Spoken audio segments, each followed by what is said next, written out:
The rancher first noticed the child near the creek just as the sun was sinking low, turning the water copper and gold. She was crouched between two heavy stones where the current ran fast, her small hands gripping the rocks in panic. One leg was trapped, twisted at an angle that made his chest tighten the moment he saw it. The girl couldn't have been more than 8 or 9. Her dark hair hung in wet braids, her dress soaked and clinging to her thin frame. When she saw him, her eyes widened with fear, and she tried to pull back, only to cry out as the stones held her fast. He spoke softly, keeping his distance at first, lowering himself so he wouldn't seem tall or threatening. The creek was cold as he stepped in, water pushing hard against his boots. But he ignored it and focused on the rocks pinning her leg. Slowly, carefully, he wedged his hands between the stones, shifting them inch by inch. The current fought him, and once he nearly lost his balance. But he planted his feet and kept working. When the stones finally loosened, the girl slipped free and collapsed forward. He caught her without thinking, lifting her into his arms as she shook, half from cold and half from fear. He carried her to the bank and wrapped his coat around her, checking her leg for broken bones. There were scrapes and swelling, but nothing that looked beyond healing. She clutched his shirt with surprising strength, whispering words he didn't understand, her face buried against his chest. That was when the air changed. He felt it before he heard anything, a presence sharp and watchful. When he looked up, an Apache woman stood at the edge of the trees, still as stone, her eyes fixed on him. She moved closer in silence, her steps light, a hand resting near the knife at her waist. The rancher didn't move. He slowly set the girl down, keeping his body between her and the rushing water. The woman knelt, examined her daughter's leg, then straightened and looked at him. Her expression wasn't relief, and it wasn't anger. It was something deeper, something that made him uneasy. After a long moment, she spoke quietly in her own language, her hand resting on the girl's shoulder. Then she looked at the rancher and said a single sentence in broken English that made his breath catch. A life taken from death does not return alone.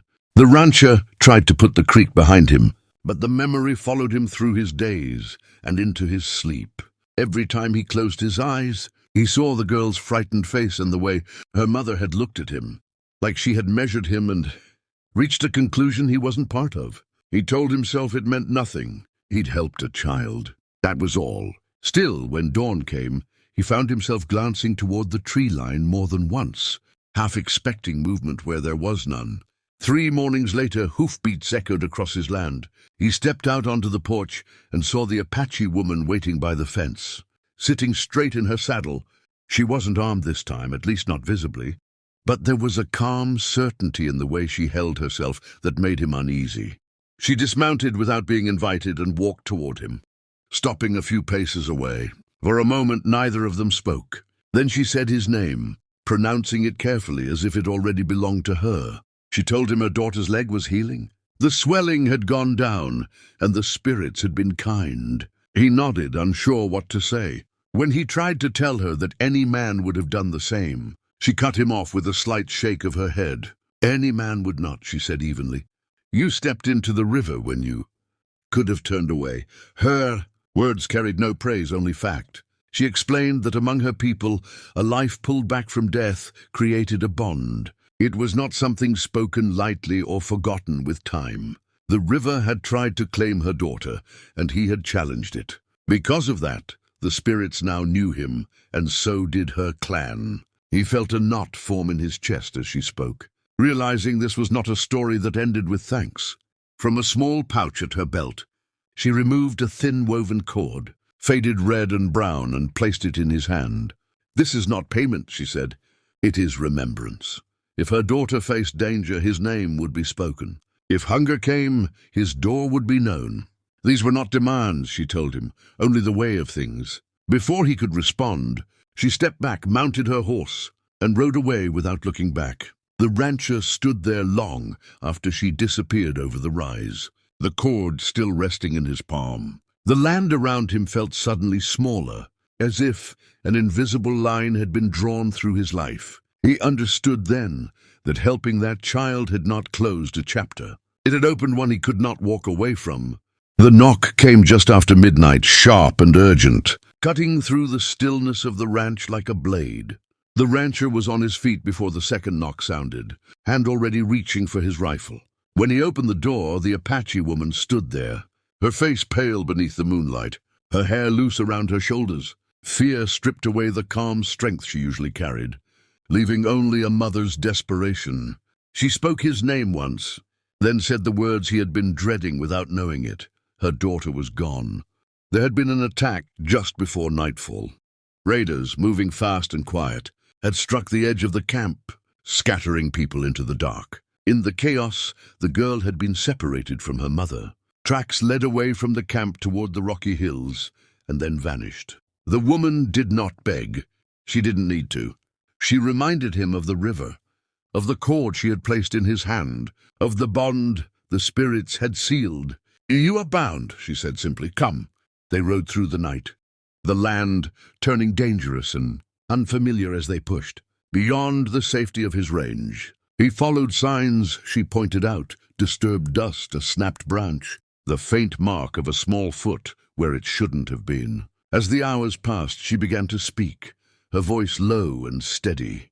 She told him of her husband, killed years before during a winter raid, and of how raising a child alone meant never allowing fear to show. Kindness, she said, was rare because it always demanded a price. Just before dawn, they found the girl sheltered in a shallow ravine, hidden beneath brush. She was frightened but unharmed, her eyes lighting up when she saw her mother.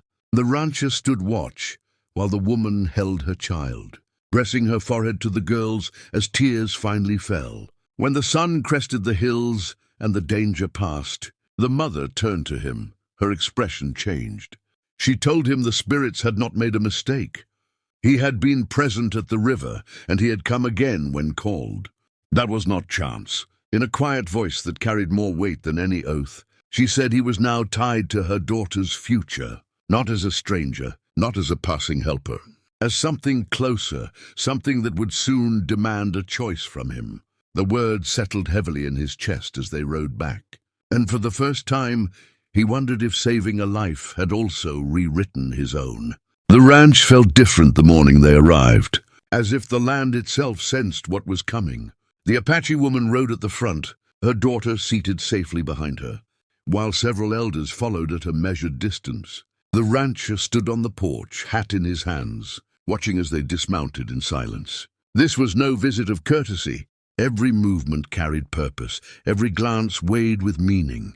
He felt like a man standing at the edge of a river once more, knowing that stepping forward would change everything. They gathered beneath the wide cottonwood near the barn, where the shade fell cool and steady. One of the elders spoke first, his voice low and even, explaining why they had come. The child had been saved twice by the same man, once from the river and once from the darkness beyond the camp.